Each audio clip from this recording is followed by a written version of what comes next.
Hi everyone, this is Healthy Living Talks with Ope. On this YouTube channel, I share health information in simple ways you can understand it, improve your health and the quality of your life. On today's episode, I will be talking about what you need to know about recurrent cough in children. Please feel free to like, share and subscribe to this YouTube channel to get more health information in a simplified way.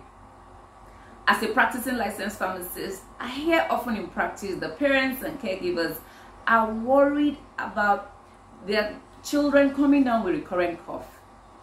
This has made some parents and caregivers abuse antibiotics, and then they complain that it interferes with the child's activity, it reduces their appetite. Some also complain that there is case of vomiting, especially when the child starts coughing. So in today's episode, I will be explaining what you need to know about recurrent cough in children. I'll be sharing some tips that could help you. Now, for the sake of this episode, I will be sharing 2 to 4 categories of things that can cause cough in children. At this point, let me say it is important to know that cough is as a result of mucus buildup that can irritate the airway, or anything that can also irritate the airway, build up mucus, and then trigger a cough. Now, the first thing is irritant. So if your child is allergic to something and there is an irritation, the child can cough. So if you're exposed to either perfumes, dust, mites, those things can trigger cough. And how you know allergy is also that there will be other symptoms, not just the cough. They can be itching, redness of the eyes, watery eyes. You can also have rashes or hives. And you can have runny nose or blocked nose. That is in the case of allergy.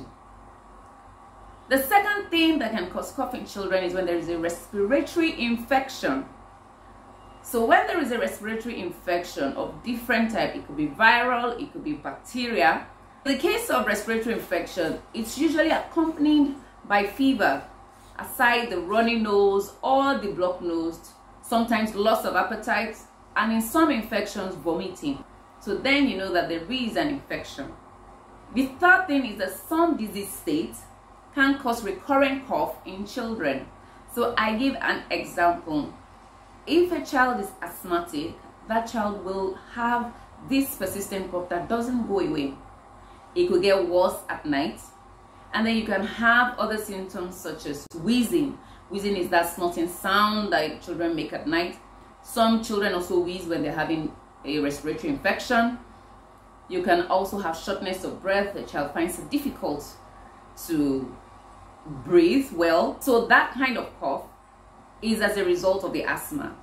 Bronchitis is another example that can make children have cough that seems not to go away. And the fourth one is side effects of drugs.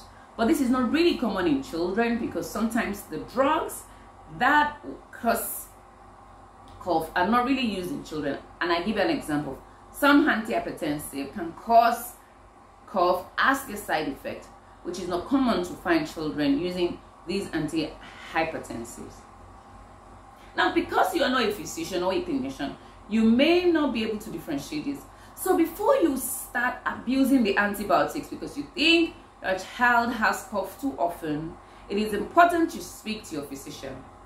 Here are a few tips that can help you if your child is having recurrent cough. Wash your hands regularly. The COVID-19 pandemic has taught us that we need to wash our hands to stop the spread of infectious diseases. Allow your child to drink a lot of water. Eat a right, balanced diet that contains fruits and vegetables. This may not be practical for babies that are still being breastfed, but mothers can feed well and breastfeed their baby well. Also, avoid sharing of cutleries, toothbrushes between your children, especially with the ones having recurrent cough. I trust this information has been helpful. Please like, share, and subscribe to this YouTube channel to get more health information in a simplified way. If you want a one medication consultation on any of your medication, please click the link in the description box below and I'll be reaching across to you. Till I see you again, remember, Google is your friend, but I am your professional. Cheers!